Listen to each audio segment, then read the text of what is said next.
know what you want. You want to see the movie.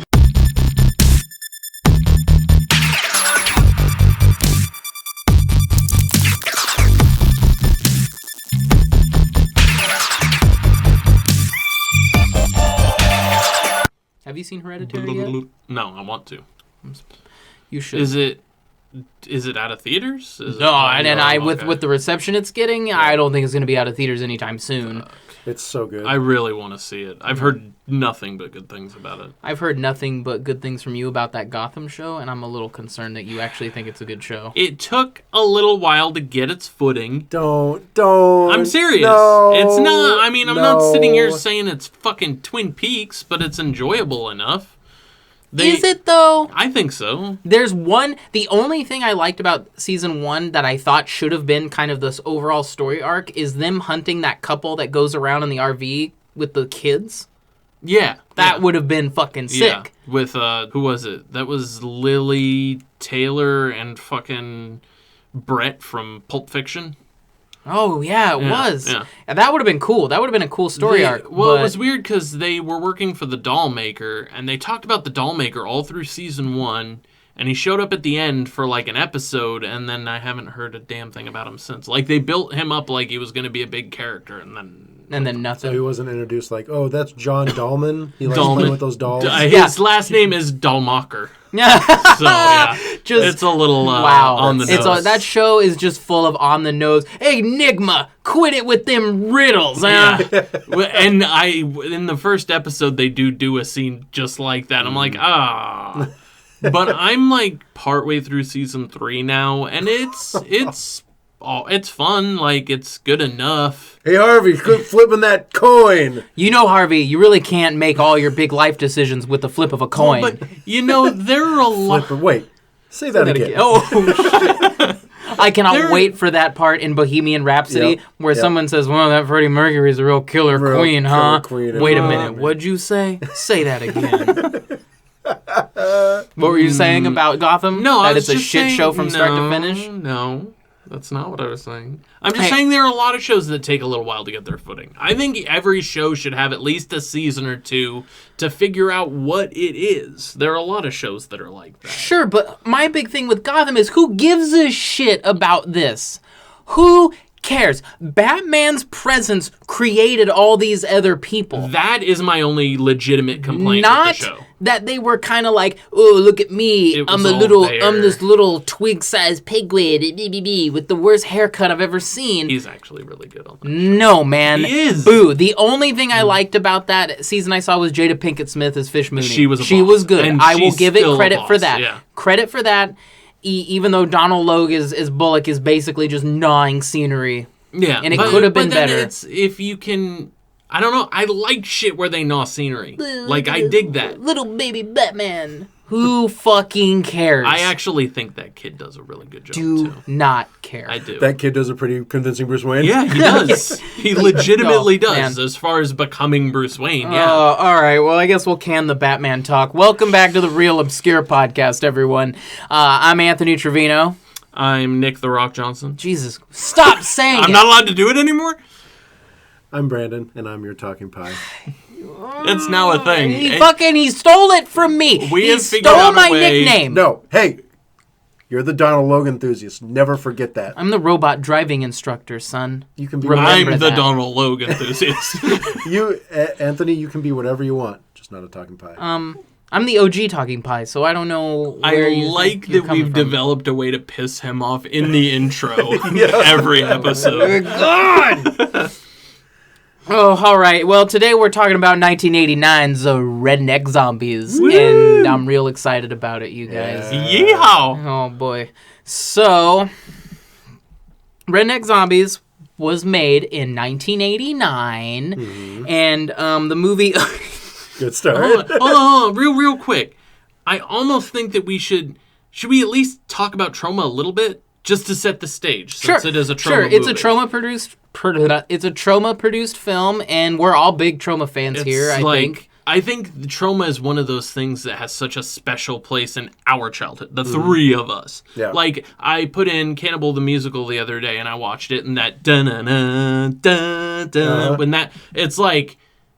direct nostalgia shot into my veins. It's like a warm blanket. It is. It's just Trauma to me is such an important thing for the three of us that it's like, I don't know about Trauma now, but Trauma when we were watching it was something special. Trauma, for me, was not a company that was built to survive past the 2000s. Yeah, I would agree with that. I think Trauma probably could have just maybe shut the doors at the end of the 90s, maybe mid 90s, late 90s. I don't know. But everything they've done after, I think... Well, Terra Firma was what, 2000? Terra Firma, I think, was 2000. Early 2000s, and I that was their last good movie for me. That to me seems like the end, the bookend. And that's Trauma. a solid bookend for Trauma, yeah, for sure. Because Poultrygeist has no business being as long as it is. No.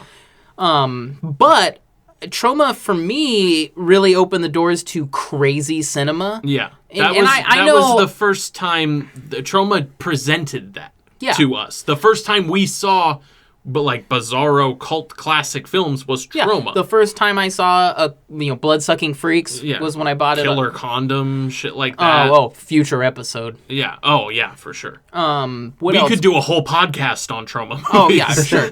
Girl School Screamers, Beware Children at Play, Alien Blood, Class of Nukem High, Death by Temptation. Because I think Trauma was kind of the distributor for movies that would never get picked up by what you would consider a more professional studio. Studio. Trauma were a studio with balls. That's right, man. That's right. How many studios are going to release a remake of Romeo and Juliet with a penis monster called Not affectionately Tromeo and Juliet, which I legitimately love that. Written movie. by a major director in the Marvel universe. Yeah, written by James Gunn. Big player now. Yeah, and I think James Gunn's first few movies were Trauma movies. Yeah, well, I know he worked on some of the Toxic Avenger ones, and then he directed Tromeo. Or he wrote Tromeo. Lloyd Kaufman, I think, directed Tromeo. Yeah. Right? Yeah. I don't remember exactly. But he did a few of those things. And it was funny because I remember when Marvel first announced they were doing Guardians of the Galaxy. And I was like, how the hell are they going to make a Guardians of the Galaxy movie? And then they said, oh, well, James Gunn is directing it. And I'm like, oh, well, that's how you make a Guardians of the Galaxy movie. You get him to do it. Yeah, and he's perfect. And it's awesome. Yeah, it is. And it's just, Trauma to me is so special. And it's such a unique thing. That for me was a time and place thing and I know it was for you too. Absolutely. I think it was for all three of us. Before we get into Redneck Zombies, let's just go around the table here. What's your favorite Trauma movie? I'll go first. Mother's Day. Nick? Cannibal the Musical. Brandon? I'm leaning towards Class of Nukem High. Oh nope. Surf Nazis Must Die. All right. All good solid. ones. Trauma's War is also pretty far up there. That's such a horrendously offensive movie. I think my follow-up to favorite is probably Blood-Sucking Freaks. Yeah, I haven't seen that one in a long time. That is a gnarly, gross movie. Yeah. God, I love Trauma. I love Trauma so much. It's just I love what Trauma used to be. Right, exactly. When I say stuff like that about Trauma, I mean that time period. Yeah, because now it's completely different. I haven't. Maybe there is a good Trauma movie out there that's come out recently. I just haven't had it in me to go looking for it. For anybody listening, go to YouTube and search Spirit of Trauma. And that was a video that they had on all of their DVDs that was like a compilation. The compilation trailer? Yeah, the one that has Motorhead's Sacrifice behind it. Watch that. That's my childhood. I am right 100% going to watch that when we're done with this episode. So am I. We'll all sit down and watch it and be like, yay! Yeah, it's pretty sweet. That same car crash over and over. Yeah, right. Yes. And at a certain point, it's just ridiculous. Yeah. Trauma were kind of, the pioneers of... Maybe not pioneers, but they were definitely responsible for putting out a lot of weird offbeat cinema. They were a very important thing for a generation. I agree. From my cousin Michael is someone that kind of got me into films, and he was around when Anthony and I first started hanging out back in. Yeah, he's where we got all our 6th grade, all our dubbed horror VHS tapes from. And I think from where he is to where we are, Trauma for that age bracket is an important thing. Like, it's if you're a film nerd and you don't care about trauma at all and you're our age, then you're not a film nerd. Oh shit, Nick with the hot takes. It's true. It's true. You either have to be well-rounded or not, and trauma is definitely a corner of film that is worth looking at, and from that time period. Yeah. But I just thought we should lay the groundwork for Redneck Zombies, because Redneck Zombies is a trauma film. And Redneck Zombies feels 100% like a trauma film. For sure. Absolutely. That is a trauma movie. Absolutely. And Yeah. it was released in 1989. It's directed by Pericles Lunes. Yes. You guys, I can't say this fucking name. I can say it's written by Fester Smellman. And I'm not really sure. Pretty sure that's just the director. No, it's not. It's not? It's one of the people in the movie. Oh, shit. Like, Who? one of the Redneck brothers. Oh, okay. Yeah, because The tall, the skinny director The director is plays Ellie Mae. Yeah, Pericles Yeah. Lunes. And then the writers, it says like story by like, I think Fester Smellman, and then written by, and it's something like P. Floyd something, and there's another name. All three of them are the Redneck brothers Okay. Okay. in the movie. So this movie, I wanna point something out. First of all, Brandon, I noticed this, but I'm curious if you noticed. It also said full moon. Yes, that was the first note I took watching it was Same. Full Moon. Yeah. But I think it says something like Full Moon Films instead of Full Moon Pictures. Okay. Which So you don't think there's any association with the purveyors of Doll Man I and don't demonic think so. toys? Side note, considering all the stuff we just said about trauma, double it for Full Moon. Really? But full moon would be your jam because, like, when we talked about Little That's Uptick, what I'm saying. You That's love, what I'm saying is right. that Full Moon was also everything we said about trauma being a special place for us growing up, and like it has a little corner of my heart. Full Moon is the exact same way, if not even more so. And I'm sure in another episode we'll have to get into the Full Moon like we just did with trauma. But Oh, well, we could do a whole episode too on kind of like the films that came out of that era, that the Empire Films era and Canon and all those movies, Yeah. like From Beyond and Castle Freak and stuff All like those. that. All the stuff that we all pretty much love. yeah. In this movie, I know it's trying to be Texas Chainsaw Massacre, but it opens with a fucking scroll. It does. Oh yeah, it opens with a real Star Wars scroll. And I noticed you were like, do we need the scroll? I liked the scroll. When it started, I was like, all right, yeah, good for you, Pericles. It's setting the universe. Yeah, it was a step. Redneck Zombies did not need a scroll. They wanted a scroll, Yeah. so they did it. And I'm like, good for you. Good for you, Redneck Zombies. I know I'm jumping the gun here, but that is the charm of this movie. Mm-hmm. It's clearly just a guy who gathered people in his community to do a movie, and they just did what they wanted to do. Yeah. Oh, every actor in this movie is from the college theater department. Oh, for sure. And you know what? I'm just putting my cards on the table right now. This movie is pretty endearing for me. Yeah, like, one of the notes I kept having come up over and over again is like, why am I enjoying this so much? Because I couldn't figure it out, and I don't want to mess up your flow or whatever, but like I enjoyed it until. Well, we'll get there. Wait, which part? I was gonna say till the zombies showed up. When the zombies showed up, it kind of slowed for me. Like, Yeah. and I don't know why I liked the nothing that was the movie before. The zombies. So we do the scroll, and the next shot is on what's supposed to be a mental institution, but it's really just a house, and it has this weird counter. They never really discuss, right? Like, it says something. What does it say? It says something seconds, and it's like it's a countdown. Oh, Am I the only one that remembers that? I don't remember the countdown. All right, well, I could be moving wrong. right along, All right. because we end up in the mental institution, and it's your typical, like, what you would imagine all the Scream Zone actors do when they're sitting around, they're reading Fangoria, they're all, one A guy... big Fangoria reference Of in course, there. Yeah. because of course, and that's a thing that when we were young, I thought was so fucking Oh, cool yeah. in a Oh, movie. yeah. Oh shit, they read that thing I read. Yeah, We read that all the time. I love Fangoria. Please give me all your references in this movie. Now I cannot stand it. Okay, so there used to be this thing called magazines. Oh my goodness. They were a collection of glossy paper. Yes. I mean, Fangoria is still around. People No, know they're not. Yeah, they are. It's online now. Online. Yeah. They don't have a magazine. Okay. All right. No, I'm just saying that magazines are one of those things that are gone, now, kind of. I still have a subscription to Cherry, so Yeah. I don't know what you're talking about. Club International getting shipped to your door. Yes. In So- a plastic sack. Yep.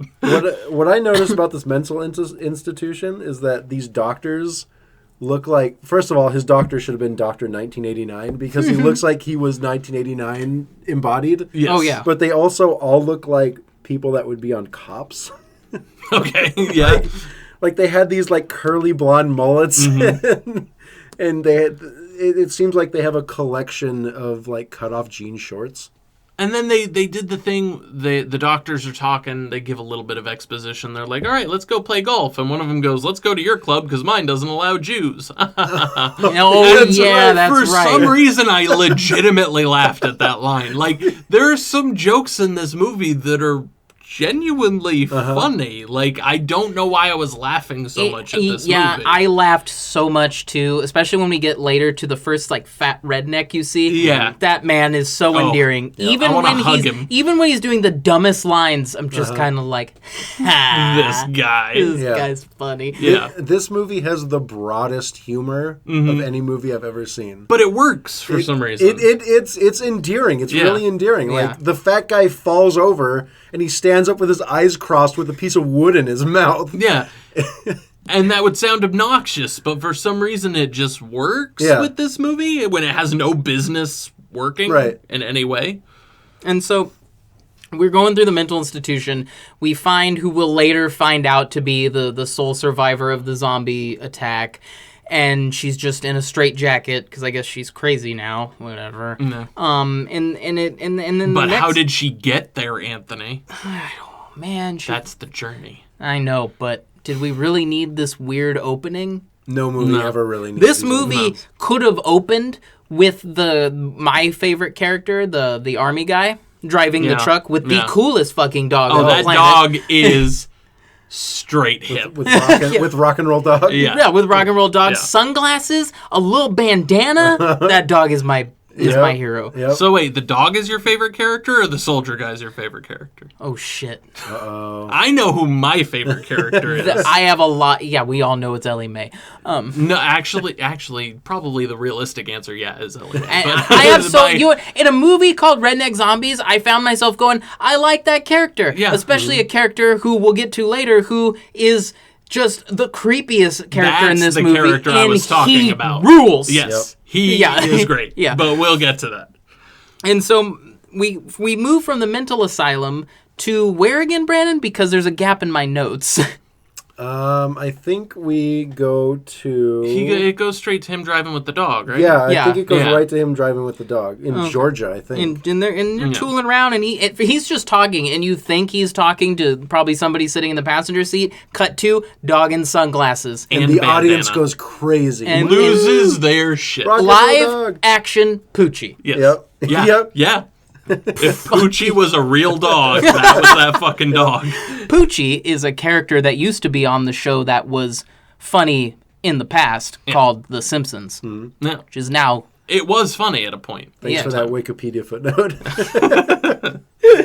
And he's tooling around, and he's talking to the dog, and the dog's like, "Hey man, I'm a dog, I'm here." They're But smoking what's a weird, joint, right? Yeah. Yeah. And what's weird though is that it cuts back and forth. The audio of the radio and him talking is really strange, and every time it cuts to this weird Technicolor view of things, I think which it I was didn't a really green understand. screen. Okay. And they were trying to green screen the shot with the radio hanging from the rearview mirror or Oh, whatever. right. Yeah. And it's like, oh, that is clearly a green screen. Yeah. And I don't know why you didn't just do it on the day.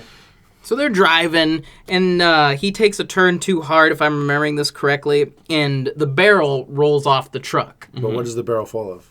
Toxic waste. Toxic waste. Of course. Leading to my favorite line of this movie. He parks it, he gets out, and he goes down. He's like, oh shit, I gotta get this barrel, right? I gotta get back onto the truck, only to find that he's staring down a barrel of a different kind, my friends. Barrel of a gun, Yep. held by the most stereotypical fat redneck I've ever seen, who is hilarious. Yeah, way funnier than he has any business being in this movie. And this movie has so many lines or moments that shouldn't be funny to me. Like in their confrontation when he says, "What we have here is a failure to communicate," and he puts his sunglasses on. It's so stupid, yet it's so charming to me. Yeah. And there's no reason for it to be charming. It just is. And I don't know why. And then I'm sorry, everybody. This is really funny to me. The soldier they have some kind of conversation, and the soldier goes, "Bitch!" And he holds the gun up, and his eyes get wide, and the next shot is just the car taking off. But what's interesting to me is when he crashes, we see the car upside down. Yes.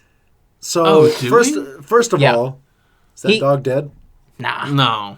No way. Don't do that to me, Brandon. Don't do that to me. That dog can't be killed by conventional means. No, that is a super dog. He went back to his home planet. Yeah. Second of all, after that guy got the gun pointed at him, did he run up the hill, push over the car on pure adrenaline, and drive away? Yes, that is what you are led to believe. I want that shot in the movie. Yeah. And so he leaves, and the redneck goes over to the barrel, delivers my favorite line, "Do not open till Christmas." Yeah. But he's actually he's pretending to read the words like hazardous material on the barrel, but he's an illiterate redneck, so he thinks it says "Don't open till Christmas," which also again made me laugh, and I don't know why. Yeah, because it's stupid. Yeah. Come to find out, there's another group of rednecks who he's compromised their moonshine business, I think, by shooting their still. Yeah. And so they're all standing there, and we're introduced to a father and 3 sons, one of which, and this is something I kind of want to talk about. This is the only thing I struggled with in this movie, is the kind of obligatory, over-the-top, fey gay characters. I couldn't tell if it was like, this is how gay people are, or if it was kind of done in an endearing way. I'm of two minds about it. I feel like Ellie Mae was done in an endearing way because Ellie Mae's a likable character. They never make fun of Ellie Mae. When he says, "Call me Ellie Mae," his dad's like, "Oh, I forgot." Like, all right. Like, that's weird. Shouldn't have bought that goddamn satellite TV. Right. Like, he's like, it's weird, but he doesn't make fun of him for it. And his brothers don't pick on him. And he's fey and effeminate, but I don't feel it's done in a mean way. Okay. The soldier character oh, man. at the end, because the whole time I'm watching, I'm like, wow, they have a kind of trans character in this movie as one of the lead characters. And it's not a joke. They're not ragging on him. They're not making fun of it. He's just a guy that wants to be a girl, and they play it that way. I'm like, that's kind of cool. Yeah. And then the soldier shows up,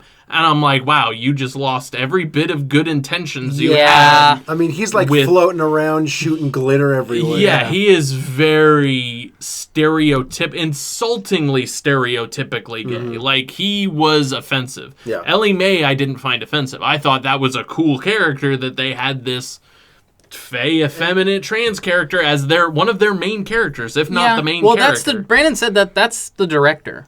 Yeah, I didn't know that until we sat down to record this podcast. I didn't realize that was him. And go ahead. That's something I really enjoyed about this movie is like that, because when he said, "Dad, call me Ellie Mae," and I'm like, "Oh, geez. Here we go." No, let's get started with this. And the redneck dad is like, "Oh, fine, Ellie Mae, can you please do this?" And it's interesting. A movie from 1989. A trauma movie from 1989. A trauma movie from 1989 where there's a redneck father, like, just being like, "Okay, fine, I'll call you Ellie Mae. Now, can you do this for me?" Yeah. And it's like, cool. That's interesting. Right. He was just totally accepting about it. Like, it's a little weird, but fine. Yeah. Like, I'm not going to rag on you about it. I was really surprised by that. I thought that they did a good job with him. Yeah. Like, I think that there's a thing with movies and characters where if a character is effeminate or flamboyant, that people look at it as offensive. And I don't necessarily think it is, because there are effeminate and flamboyant people in real life. That's not necessarily indicative of being insulting. Like, true. Well, I think it's how you handle it. Right. And that character, I think, was probably handled well. Yeah, I thought they Not handled so him much well. the The other soldier, no. The soldier, I mean, I guess we can talk about it more when we get to him, but I was like, fuck, why? Like, why did you do that when you had the Ellie Mae thing going and you were handling it well? Yeah. And now you did this, and it just seemed weird. It's a cheap gag at a kind of an offensive expense. For no reason. Yeah, for pretty much no reason. So they scare off the fat redneck who wants the barrel, and they take it for theirs, and he just like, what does he say? They say, you shot her still, and he's like, no, I was just walking, and I dropped my gun, and it went off 5 or 6 times. That shouldn't, it's so dumb, and I laugh every time. Yeah, it was just a constant running through my head. I shouldn't be laughing, like, this isn't funny, but it's funny, and I don't know why. But it's kind of funny. Right. Yeah. And so they take the barrel back to their distillery, and maybe we should jump back. There's this really boring second story following the campers, where the girl from the first scene comes from, and they're made up of the strangest collection of people I've ever met in my life. There's her. There's a guy who does nothing but drink and hang out in the background, who's Brandon's favorite character. Who says nothing, and he's great. Yep. There's that guy who's kind of the doofy jock whose shirt changes every scene. Their camp leader who's just kind of gross. Who looks like a 1980s George Lucas. Yeah. Yeah. Who else am I missing? The couple, the black guy and his girlfriend. Yeah. Well, that's the guy whose shirts keeps changing. No. The black guy's not the guy whose shirt keeps changing. It's the nerdy white dude. Yeah. Oh, you're right. Yeah. Yeah. The main issue I had with this whole thing, the side story here with these people, is what is their relation to each other? It's never explained. They don't explain any of it. It's a motley crew of people who just hang out and apparently smoke some seriously strong weed. Yeah. Because... Well, what... We're all like at a loss right now. I took a note of this because it stood out. As we were being introduced to each one of these campers, the female, the black woman is complaining about something, like it's hot or there's bugs everywhere, and then the guy who looks like who is their leader. For the record, Brandon is not being offensive by only referring to her as the black woman, because they don't say her name and they give her no defining features at all. That's the only way you could possibly reference her. And the guy who's in charge, who looks like a 1980s George Lucas, turns to her and says, "Stop! Don't be singing those spirituals." Yeah.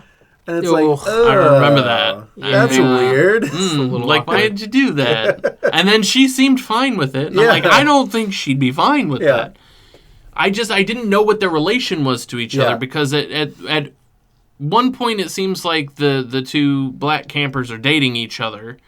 But then she goes off at one point and they're implying she might be with the other girl.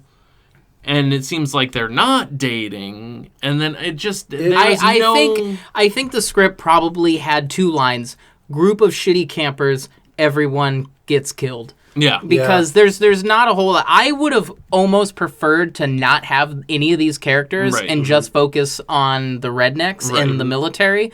But this movie, for being barely 90 minutes, all the camper stuff feels like fat. It's just kind of... It doesn't need to be there. It's one boring. subplot too many. Yeah. And so they take the toxic waste barrel back to their little distillery, or I think it's like a bathtub. No. But here is where we meet mine and Nick's favorite character.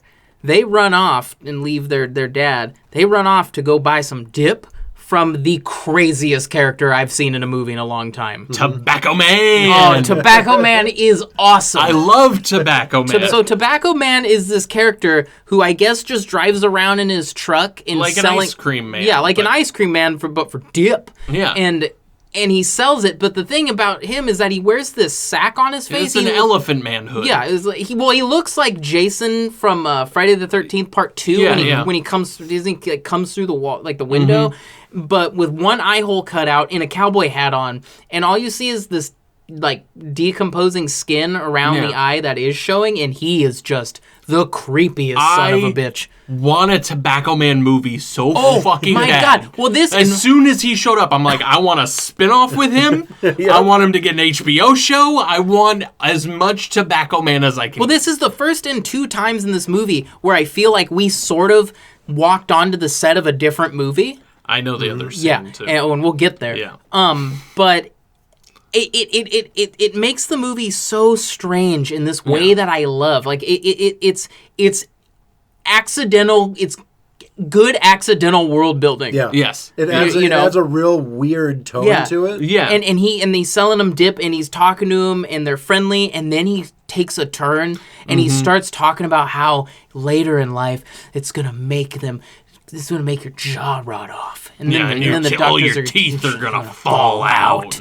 And he's got this weird, like, voice changer thing. Like, it sounds like almost a voice box from someone. And maybe that is it. We don't know. They don't tell us. And he never comes back, right? No, yeah, he does. Does he? He comes back at the very end. Oh, okay. You're right. Yeah. You're right. And when we first introduced to him, he's just sitting in his truck, hitting a pan as like his bell, like Tobacco Man's here. He has the dinner bell. He seems like an urban legend, like a Candyman. Yeah. But he's selling dip out of his truck. Like in deep Georgia, you're like, don't go out after night. Tobacco Man's going to get you. Tobacco Man's going to find you. Yep. And he'll be banging his pot. Yep. Oh, it's the best. It's amazing. That's my favorite scene in this movie. Yeah, mine too. The second it happened, because you guys had watched it before me, and I saw you say something about Tobacco Man in our chat or whatever.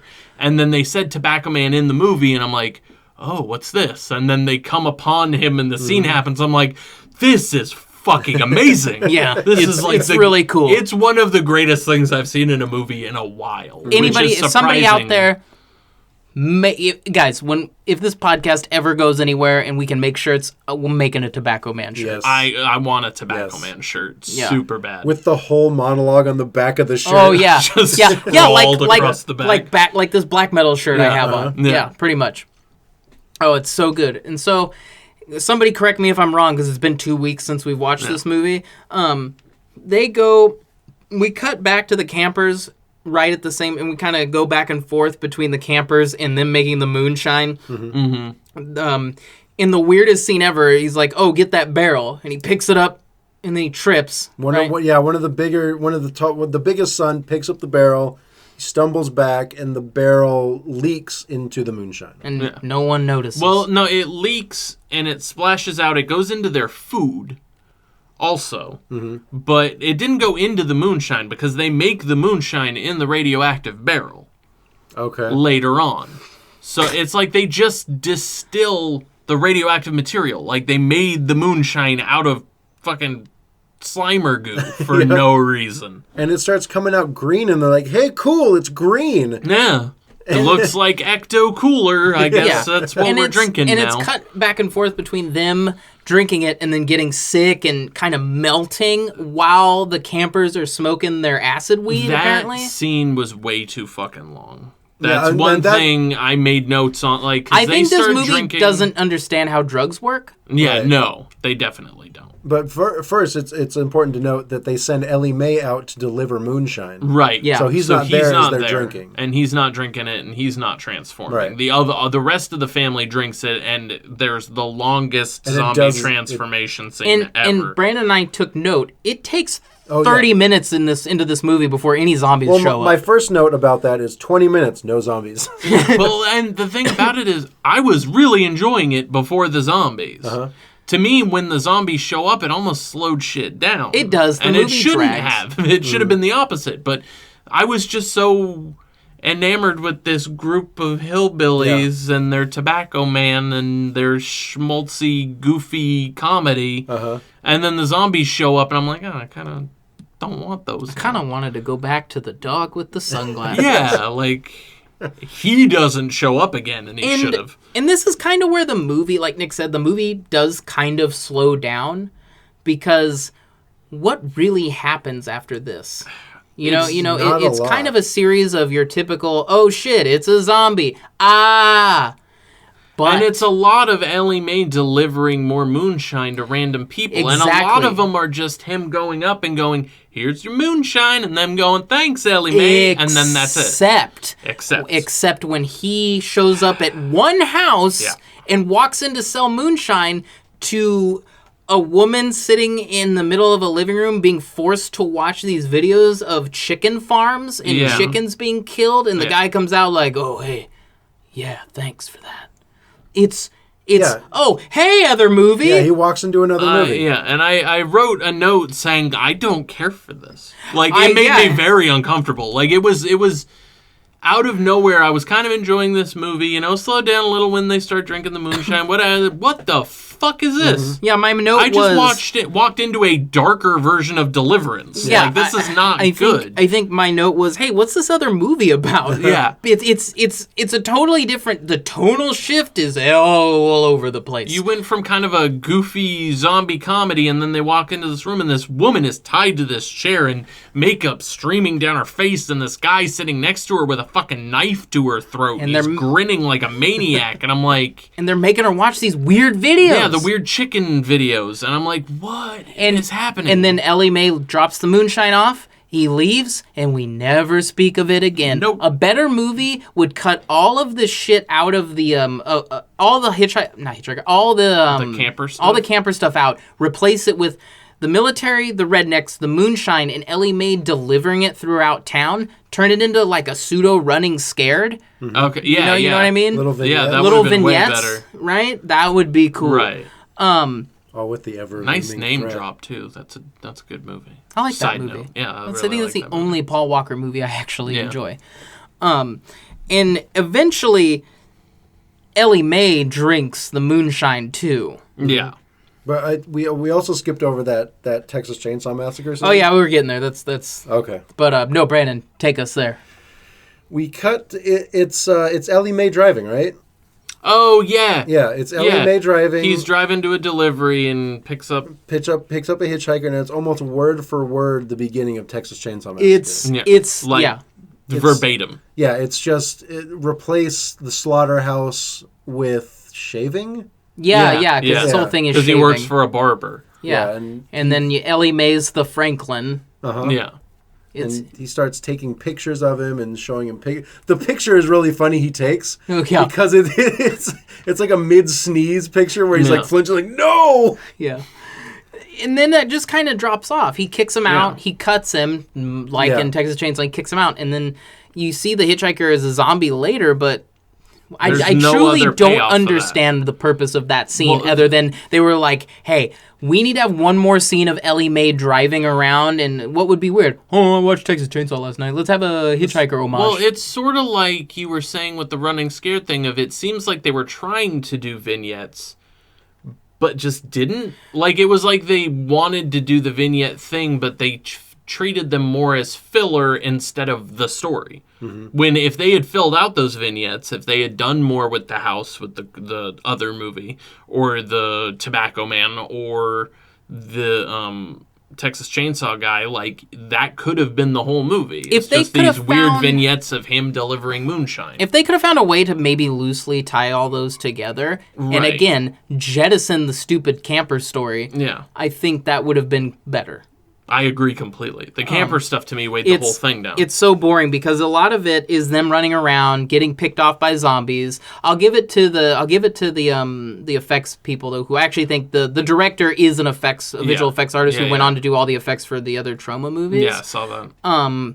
But so those are cool, but ultimately it's kind of by the numbers runaway zombies until we're hiding in a cave and we decide we need to do an autopsy. This guy is my least favorite character. You don't like that guy? I hate that guy. I don't like him. I hate him. It's like they were trying to make him Eddie Murphy, and I'm like, you're not Eddie Murphy.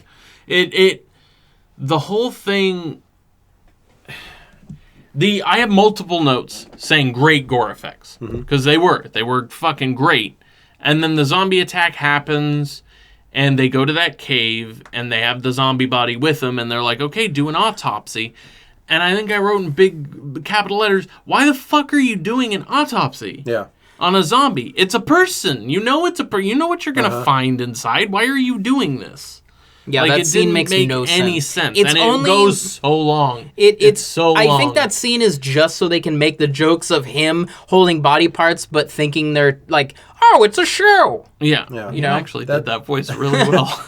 And that, I mean, it's clear that the director just told that guy to, you're a funny guy. Just riff. Yeah. Just riff, man. Yeah, well, we're gonna have that improv. Yeah. Put that improv. Yeah, you're a real yes and Yeah, man. yes and it. Yeah. It's goofy. It's dumb. It doesn't. It has nothing to do with what's going on. For me, it's the bad kind of goofy and dumb, as opposed to the other stuff in this movie. Which I don't know why. The other stuff in the movie is goofy and dumb, but it was funny and I was laughing and I was endeared to it. And then this happens and it's goofy and dumb, and I'm like, this is fucking stupid. The difference for me is this guy seemed like he was trying to be really funny. Yeah. Like, he was trying, like, pulling out, like, intestines, like, oh, it's just a bunch of kittens. A shoe. Yeah, a shoe. Oh, I like this one. I'm going to put this in my pocket right here. I'm going to take that home with me. Yeah, that's why I told you, it's a bunch of theater kids. Yeah, for sure. That's the entire cast. Right. Well, I mean, I was looking at this IMDb page. Oh, yeah, this is a sad thing. It's a sea of... This actor is best known for Redneck Zombies. It is a sea of the blank silhouette picture with their name over it. Yep. Except for the main girl. Uh-huh. She did a few things. She did one or two other things. She was in Hairspray, I think. She was like an extra in Hairspray, I think. Yeah. Oh, wow. That's better than I would have expected. Yeah. Oh. So, at this point, Ellie Mae and the fat redneck have drank the moonshine, and they've already turned into zombies. And there's a big showdown with the group that's left over in the zombies. And it's kind of one of those things where you know that you did a call out to all your friends and family. Hey, show up and be in the horde, and we'll run around and kill stuff. And the gore effects are good. Gore effects are awesome. Gore effects are great, but... who cares? Yeah, who gives a shit? So the rest of them get picked off except the main girl, and she takes off again. And it's right around this time that I think the military realized that they lost a barrel, and this guy doing his, I don't know, maybe somebody said, maybe somebody was like, do Arlie Ermy, but over the top. Like, and it's goofy. It's obvious that they're just trying to make it goofy, but that scene was really probably the least funny scene in the entire movie to me. I found it annoying and kind of not that interesting. Yeah, and when you're yelling, really make sure to cross your eyes. So cross your eyes every time you yell, because that's what happens. And then look at the camera and go... But he sends out the most coolest dude with the coolest dog back out to get the barrel, along with another kind of dude bro-y, another soldier guy, and the basic, and very offensive, effeminate, fey, gay character. Gay stereotype. Gay stereotype. He has a band. He has like an ascot on. Ascot. Yeah, he has a pink ascot. He says, "Play nice, Sherman," and he does a little hand wave, and it's embarrassing. It's. I was embarrassed for this movie. It's shameful, and the fact that that's the thing that's shameful. Because trauma movies are no. I mean, that type of stuff is pretty prevalent in trauma movies, but when you start off with a character like Ellie Mae, it's like, oh, maybe this movie is going to be a little different. This movie is actually a cut above what it looks like it's going to be, because they're actually giving depth to 20 more minutes. Yeah. We'll knock that down a peg. Yeah. We'll shit all over this. Don't worry about it. But this scene has my other favorite moment, though, because the guy goes, I'll go out there. I haven't beat up a redneck in a while, and it's the big fat zombie from the guy earlier, and the guy gets killed, and does the guy with the ascot get killed too? I don't remember. I think so. I don't remember. But the guy goes. It's a shot of one of the zombies eating him, and then he starts throwing up. Oh my god! But as the zombies approaching him, the main soldier goes, "Stop! Halt! Funny, motherfucker!" And then he looks over at the other character and goes, "That's French," but his mouth doesn't move. But it's not him saying so it. that was a long ongoing joke between me and a mutual friend of ours growing up. Was I would just look over and go, "That's French." That's French. Oh, that's funny to no one but me. I want to ask who. Jerry. Oh, okay. Everybody, Jerry. Yeah, everybody knows Jerry. Everybody. I want that to be a recurring thing. Yeah, everybody knows Jerry. Everybody knows Jerry. Yeah, he's on this podcast, but not. Yeah. And then, but the soldier dies. He gets killed by the fat zombie, and I'm sad. Yeah. That was a good death scene, though, where he crushes the head. That was cool. Yeah. And then the main character, she's running around to different houses looking for help. She finds zombie Ellie Mae. And Ellie Mae's mom. And she ate the cat with her pet pig. Oh, and what are we saying that's called, Nick? Ate the cat from Little Otik. Yeah. That's the new killing animal trope. Yeah. And she had a pig named, what was it? Oh, I don't remember. Porky's or something like that. Oh, yeah, that pig, when she first walks out there, that pig is having an awful time. Oh, yeah, he is not happy. And he starts screaming. And that is a screaming pig. Yeah. So they find Ellie Mae and his mom and the eaten pig. And then that's pretty much, she runs out, and she's the last person surviving. You can correct me if I'm missing anything. I don't think I am. Well, the fat guy shows up. Well, yeah, that's where I'm getting to. So she thinks she's about to get away. She gets caught by the fat monster zombie. And guys, I really thought we had made it this far in this fucking podcast where we could find a movie that didn't have any fucking rape in it. Rape or creepy sexual assault or something to that effect. And I'm starting to get concerned. Yeah, I'm very concerned. Because I've actually thought about this podcast and the movies we've been doing. I'm like, are we just choosing bad movies? Is it just way more prevalent than I ever realized in this kind of cult classic subgenre? Yeah, I don't know. I think so far every movie we've done has had something like that in it. Little Otik had the least, and that was still Staircase Pervert. Yeah, but the those awkward shots of that, shots were bad. Were just the worst. And so yeah, this zombie sexually assaults her. It's gross, and she. Well, I find it weird because how would a zombie even do that? But I mean, that's the thing. But then we can't even get into that conversation. But you can't even get away with that, because somebody would say, "Well, he's a monster," but he's a zombie. Yeah, but then you have to negate the zombie fucking in Dead Alive, and I won't do that. Those zombies were boning hard. Yeah, but that was consensual zombie boning. Of course, I'm not saying that he respected her. I get that. I'm just saying I was talking more the biology of it, the plumbing, Sure. Well, maybe they don't exist in the same, the same MCU. right. The DCEU. The DCEU. You see what I did there? I see what you did. Decrepit crypt EU. And this is where I think I'm blanking, so someone pick up my slack. I don't know if I can help you, because once the zombie shit started, I just I didn't tune out. You stop paying attention. It's hard because nothing happened. Like, I didn't even really realize the sexual assault thing until I read your notes, because I think I was like texting or something at the time, and I just wasn't paying attention, and I guess a rape happened. And then I saw your notes and was like, oh, I guess that happened.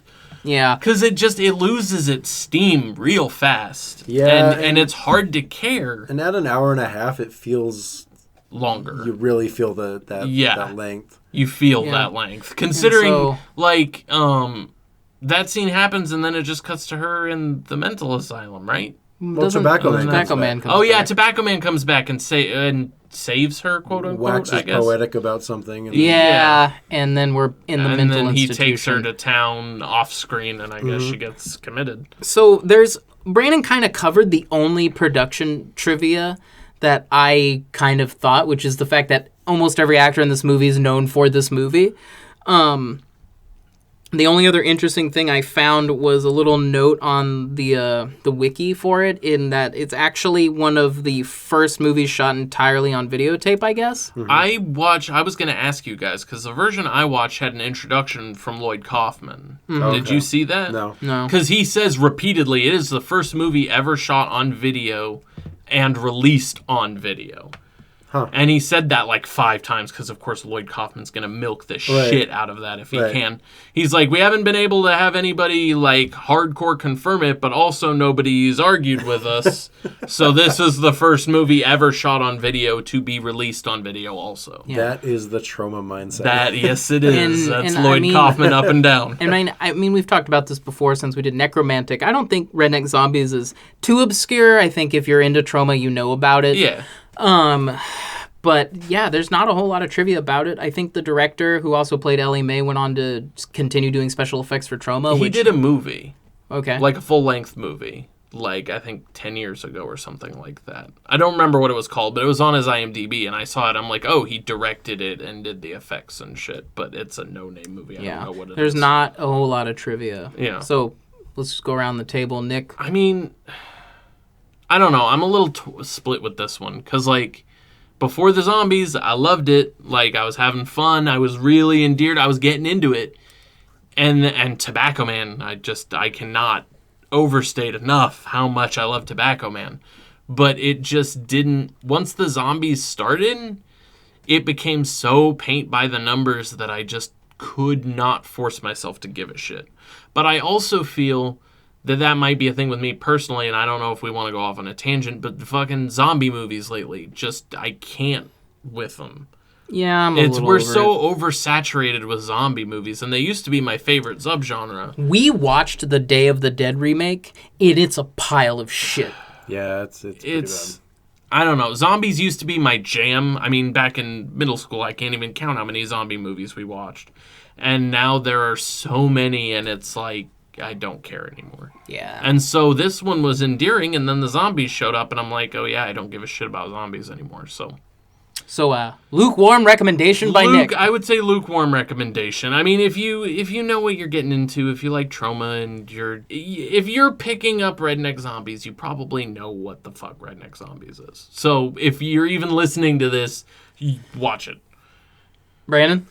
Yes, I would recommend it. Yes. I would recommend it. I think, to Nick's point, the least interesting thing about Redneck Zombies are the zombies. Mm-hmm.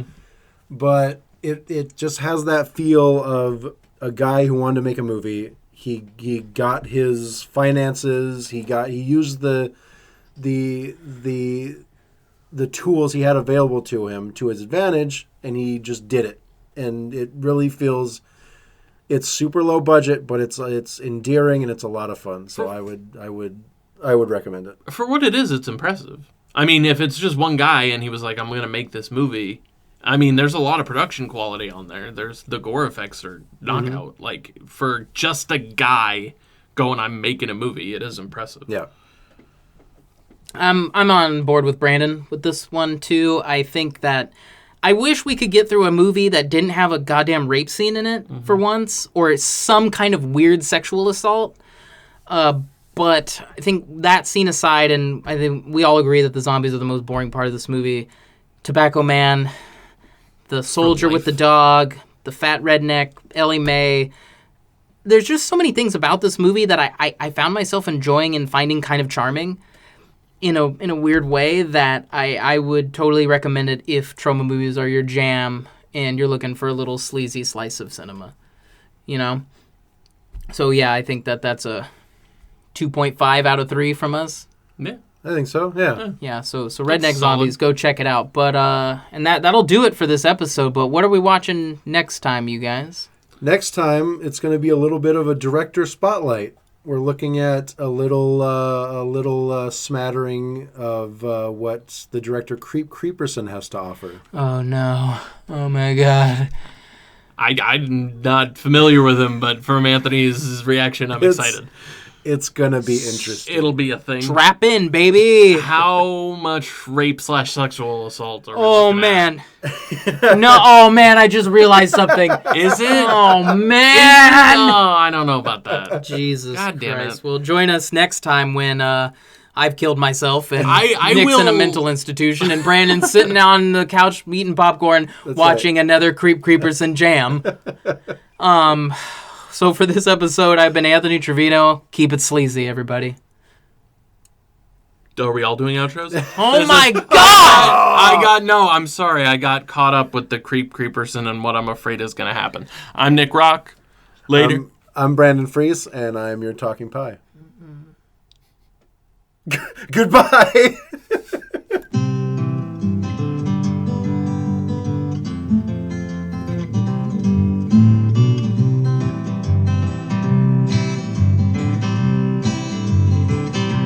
Baby left me, and I'm so blue. My heart is aching, my brain is goo. I get drunk and wander from dawn till dawn. I am just a redneck zombie since you're gone.